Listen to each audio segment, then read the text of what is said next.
High বন্ধুরা, আজ রাত্রে আবার খাওয়া দাওয়া নিয়ে চলে এসেছি। এই দেখুন কি রান্না করেছি। রাতের খাবার পরোটা, এক কৌটো পুরো পরোটা করেছি, সাদা আলু চচ্চড়ি করেছি, সঙ্গে আছে মিষ্টি, আর দুপুরের একটু তরকারি আছে, আর এখানে আছে দাদার দুধ। দাদার দুধ নাহলে চলে না, দাদার দুধ কিছু দেন আর না দেন আপনাদের দাদা ভাইকে কিন্তু দুধ দিতেই হয়। চলুন এবার খেতে দিয়ে দিই। পুত্র সেবিকা আসছে আমার, এই যে ছেলে কৃষ্ণ ঢুকছেন। দাদাকে দিই, প্রথমে আমরা দিই, দাদার প্লেটই আমরা সাজাই।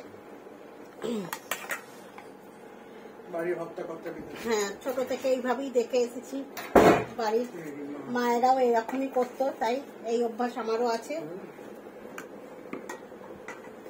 স্বামীকে আগে দিয়ে তারপরে নিজে খাওয়া। চলুন খাওয়া দাওয়াটা শুরু করে দিই। থ্যাংক ইউ, ধন্যবাদ। রাতের খাবারটা যদি আপনাদের ভালো লাগে তাহলে একটা লাইক শেয়ার কমেন্ট করবেন, পাশে থাকবেন। এই বৌদির মুখে মানে পড়া দেখুন, পুরো বৌদির মুখের মতো পড়া। হাসছে। গুড নাইট বন্ধুরা।